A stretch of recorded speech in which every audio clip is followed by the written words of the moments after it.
Hey guys, does your car accelerate super slow and you're not really sure why? Well, before you go to a shop and have them just tell you it's something simple and charge you a couple $100 for it, try what everyone suggests first, and I recommend as well.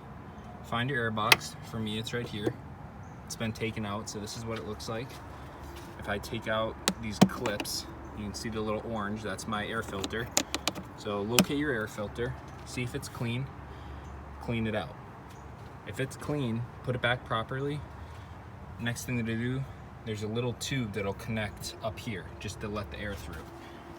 Within that tube somewhere, you're gonna have what's called a mass airflow sensor. This is my connector for it. Can't necessarily see in there too well. But what's in there is a small screen, kind of again a little buffer that doesn't let anything else through.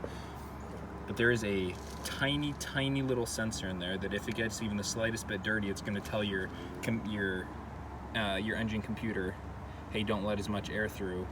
It's going to mess everything up with your engine.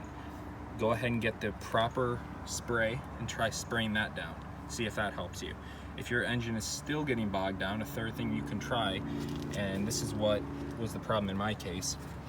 Whoever had this car before me did not care about the engine, and I'm not sure if they just used improper fuel or if they just never put any cleaning agent through this car whatsoever.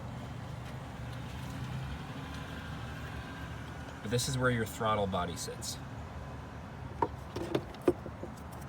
Throttle body looks like this.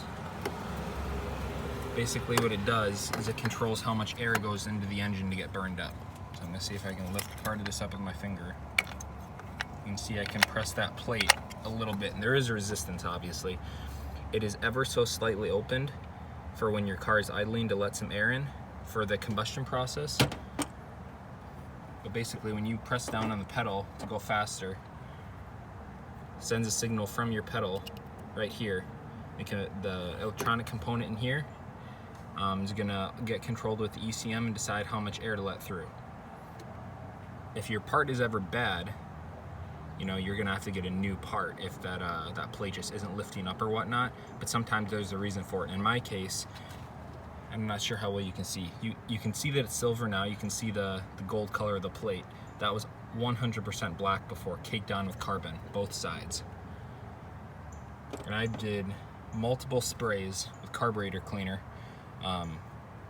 I use carburetor cleaner, air taking cleaner. Like, I would not use brake parts cleaner. I don't know if it's unsafe, but I just didn't want to try it. It does dry quickly, but still, it's what's recommended, so I tried that. You look in here, I'm not sure how well you can see on camera. I'll see if I can focus better. This was 100% black, caked on. It gets a tiny bit better as you go in. You can see that hole there, 100% sludged up. Nothing could get through, so my car was super bogged down.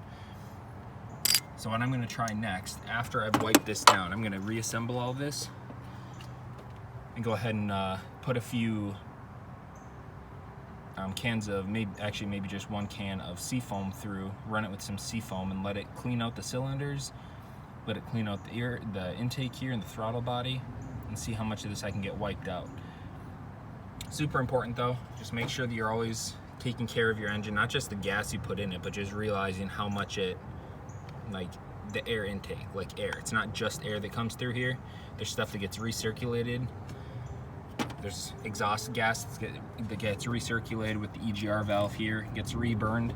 So many things that can clog up your car with carbon, and you just want to make sure that you're using the right gas. Honestly, these simple steps, just make sure you are cleaning your car and taking care of it. Once in a while, maybe put a fuel additive in and it'll clean out your fuel injectors and just keep those clean, because those are a lot harder to get to than anything else, in my opinion. But just a quick tip, if your car is getting bogged down, go ahead and take this off. First, make sure the part actually works. Maybe test that you're actually getting signal here. But if your car is getting bogged down, your car's obviously moving, it's obviously running, test this out. See if it's just clogged up with carbon. Let me know your thoughts.